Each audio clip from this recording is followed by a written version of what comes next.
Bonsoir à tous. Mais où en est le déploiement de la fibre en Polynésie? Pour le savoir, je me suis rendue dans les bureaux de l'OPT du côté de Aroué. Moi, je suis responsable du département des réseaux d'infrastructures. Le déploiement a commencé par des expérimentations en 2012, donc avec une petite zone d'essai, où on a un petit peu testé ce que ça représentait en matière de coûts et en matière de travaux à réaliser. Et ensuite, le déploiement massif a débuté en 2015. Pour comprendre, il faut savoir que la Polynésie est reliée à l'extérieur via deux câbles sous-marins internationaux, Honotua et Manatua. Concernant les îles, il existe un autre câble, Ngatitua. C'est grâce au câble sous-marin que la fibre peut être installée dans les différents archipels.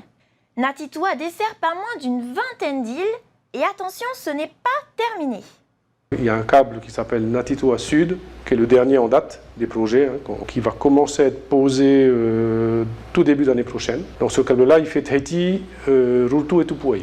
On va déployer la fibre optique au bout de ce câble sous-marin pour que lorsqu'on ouvrira le câble, je crois que c'est prévu vers mars-avril de l'année prochaine, on ait également un réseau local qui soit fonctionnel. Déployer la fibre dans les îles, ok.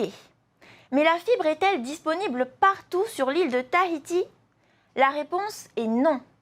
Il faut dire qu'entre les travaux, les différents prestataires, les résidences privées, les autorisations de passage, en fait, installer la fibre, ce n'est pas si simple. Les usagers ne comprennent pas le délai. Pourquoi ça met 5 ans à déployer la fibre? Parce que c'est énorme, c'est un projet énorme. Pour donner un ordre de grandeur, le réseau de cuivre a été déployé en 40 ans.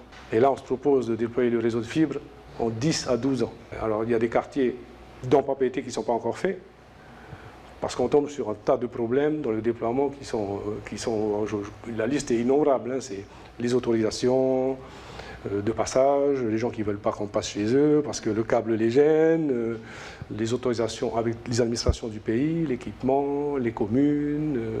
Quand il faut creuser, il faut tout un tas d'autorisations.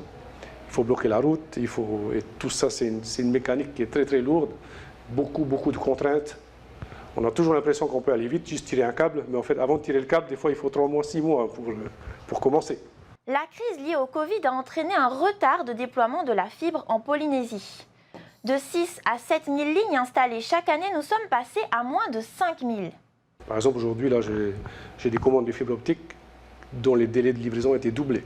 Parce qu'il manque un composant chimique que les fabricants de fibres n'arrivent pas à se fournir. Et donc, tous les plannings de production de fibres sont retardés. Il faut 2 fois plus de temps aujourd'hui. L'article complet sur ce sujet est à retrouver sur notre site internet www.tntv.pf.